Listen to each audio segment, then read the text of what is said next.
'Cause it took a while to get here, right? But finally here on Championship Fight Week again, belts on the line. What's the feeling for you like right now? Yeah, man, it's been way too long. Obviously, I was here last in March.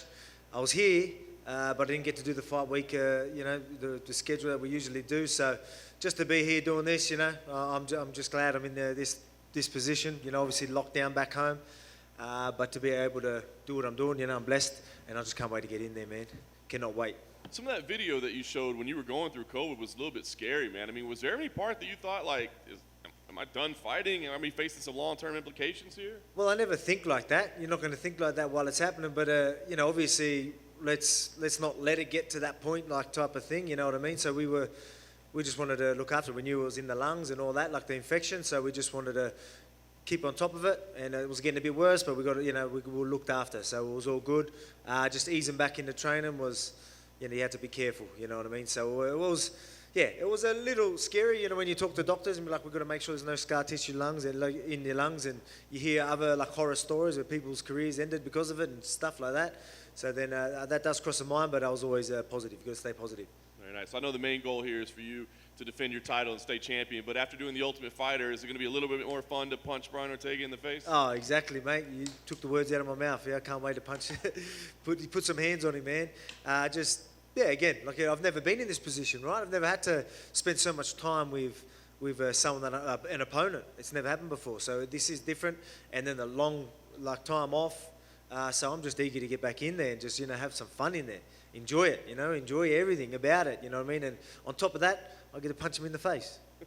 When you break him down, I mean, obviously he's got great submission skills, but his striking does seem to be improving as well. So where do you see him as a more dangerous fighter? I mean, look. Everyone has a puncher's chance, right? And even this is MMA, even the submission. So he's obviously got new challenges for me. There are still big threats, but anyone that knows me knows that I'm always prepared. They know I'm doing what I need to do to nullify from that, nullify everything that he can throw at me. So again, he did look good in his last performance, and I'm going to give him credit for it. He definitely evolved, but he had, again, as I say, he had a zombie in front of him, just letting him do his thing. You know what I mean? And as I say, you're fighting my fight. I'm going to lead the dance. You've got to follow my footwork. What's going on? What am I throwing at him? I'm constantly changing it up.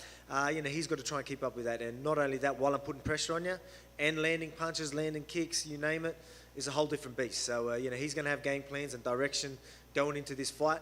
But early he's going to realise that he's just got to try and keep up. That's how it is. But he's still got the puncher's chance or that submission chance. So, again, I'm going to give him credit where credit's due, but that's all I think he has on me. Well, and like I said, the goal is to keep the belt. Do you feel like, though, this is the fight where maybe you gain the respect that it seems like it's been kind of slow for some people to give you as a champion? Yeah, man. Yeah, for sure. Yeah, definitely deserve that respect. But, I mean, at the same time, I don't mind the doubters. That drives me. I've been underdog my whole life. No one expected me from where I live, to be doing what I do. A world champ from, Wingdang, Wollongong, you know what I mean? A little town in Australia. Still there today, you know what I mean? So, I love it. I use it as fuel. But do I deserve more respect? Yeah, 100%. I'm going to get it this weekend. Nice. Last thing for me, I mean, you win here. Obviously, you don't want to be looking past this fight in any stretch, but you win here. What do you see as next for you? Are you willing to hear Max Holloway's name even mentioned anymore, or are you beyond that at this point? Oh, mate, you're hearing it all the time anyway. But that's probably the fight it's going to be. You know what I mean? I'm a realist. And I don't even know. Do you guys know if the Max and Yeah thing, or is that just rumours? Max and Yeah. So if that's the fight, obviously the winner of that will definitely get that #1 contender spot. But so I obviously got Ortega to worry about. But mate, all the fights. He looked great in his last fight, and I want them #1 contenders. So he actually went out there instead of just waiting and expecting another shot. He at least going out there and trying to take fights. So. Credit to him, and so whoever is next, if it's Max, let's dance. Alex, at this point, what is it exactly about Brian that you don't like? What is it about him that annoys you? Oh man, I've never had to spend so much time with someone an opponent. So I guess the competitiveness of doing all that was always going to happen, but just he's the unprofessional. You know what I mean? He's got a bunch of yes men around him, and he's just obviously constantly late. Users would know, users ain't going to say, but I guarantee he's fucking late to your interviews and whatnot. You know what I mean? He's just, that annoys me. I'm professional, and I'm all about that. You know what I mean? And he wants this belt. I go, you can't be unprofessional, half-assing it, telling your coaches. You know what I mean?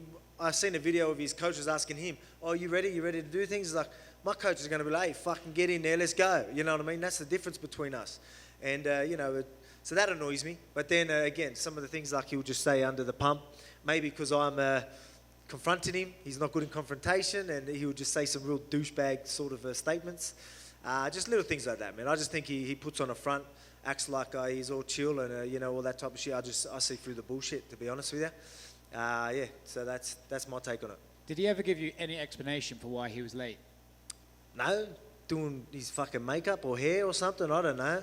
Who knows? You know what I mean? Like, I've got no idea what it is. You know what I mean? Like, fair enough, here and there something goes down, but like my manager, my coaches, even the coaches that was on my staff, they're not gonna, we're professional, right? They're not gonna let me be late. We're like 20, 30 minutes early, like, and if we're sort of running, we'll still be 10 minutes early, but that wasn't good enough for our team. We wanted to make sure we were there, we were prepared, everything was sorted for the gym. You know what I mean? We had a job to do. We're professional. That's why you see me where I am today.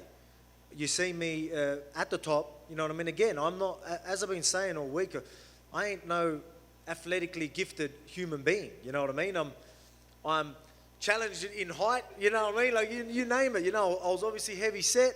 You name it. Like, but you know what I mean? It was just through hard work and busting my ass, I got to where I am, and that's what I mean. I'm living proof that anyone can do whatever they want. But again, so hard work gets you to where I am. You know what I mean? Talent only gets you so far. And he's unprofessional. He ain't doing what I'm doing. I guarantee you, he doesn't deserve that belt. He ain't taking it from me. Last thing for me, decision behind the hair? What made us get rid of it? Lockdown. I couldn't, I'll be honest with you. I was acting like, I'm just riding like, yeah, but I mean, it was just purely, we couldn't go to the barber. So I was just like, oh, well, man, I ain't going to attempt to try and do a fade myself or anything like that. Like, it would look even worse. So I was just like, all right, we'll just go with the bald head. But as I said, man, all heroes are bald, I'm telling you. As I've been saying through better than that. No one remembers The Rock when he had hair, Dana White when he had hair, Joe Rogan when he had hair. I remember when he had hair. Do ya? Oh, yeah. Oh, yeah. Well, but you know what I mean? Obviously, there's a little joke I'm from, but hey, all heroes bald. I'm going to go with that. Alex, to your right, did you happen to see the video that was posted on social media, the rugby, I don't know what you would call it, but where the guy was going to, like in American football, we say he was punting it, and he got drilled by the guy that was rushing him. Did you happen to see that video? It went viral. It had like 1 million some views. Well, someone got smashed in NFL. Yeah, he was like kicking the ball, and this dude just ran in and just. Oh, no, I missed that. I was wondering if that ever happened to you. Is why I was going to ask. Oh, I'm sure there's been good shots put on me. Rugby league's a tough sport. It's definitely a tough sport, and the position I played, I was, what's the position I'm thinking? Like one of them, the big boppers, yeah? The biggest guys on the field, that's the position I played. Obviously the shortest on the field, but that was the position I played, and I held my own. So I'm used to these big boys. But don't get me wrong, I've had my fair share of beatings as well. Alex, over here. Yep. Over here. Springboard off what John was asking a little bit about what could be next potentially for you. I'm just curious, what do you think of Giga Chikadze's performance against Edson Barboza? Oh man, he's been looking good. As I say, I got my eye on all the contenders. I still think he probably needs another fight. There's definitely guys ahead of him, but I mean he's definitely he's doing what I did when I was chasing that belt. He was here. He was happy to replace. I remember him saying he wanted to be here if anyone couldn't make weight and whatnot. So he's doing the right things. You know what I mean? Keep doing shit like that. We're going to have no choice but to give you a title shot sooner or later, you know what I mean? Because, again, you're getting a lot of... we've got a stacked division, you know what I mean? Very, very deep. But, I mean, it doesn't seem like all the top guys are doing what they need to do to take that number one spot. Probably Max is the only one, Max and Giga, you know what I mean? So we'll see what happens. Yeah, and I'm sure you've been kind of keeping close in touch with, at least the Dan Hooker situation, following it a little bit. I mean, so what are your thoughts on, what he's got to go through? Man, it's tough. I'll be honest, we had troubles getting here as well. Like for the UFC and that we got it done. It was, it's just crazy back, especially in Australia and New Zealand.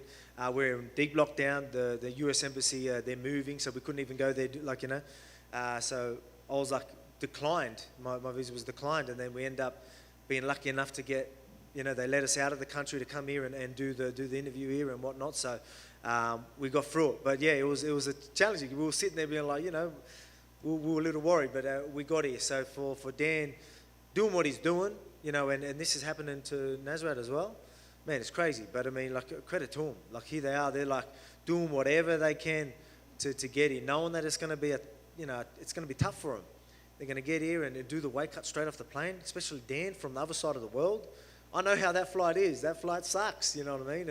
And to be, cutting weight on the plane and come out and go straight into a weight cut, it's going to be difficult. But the type of guy I know that Dan is, he'll smash it. All right, best of luck, Alex. Thank you.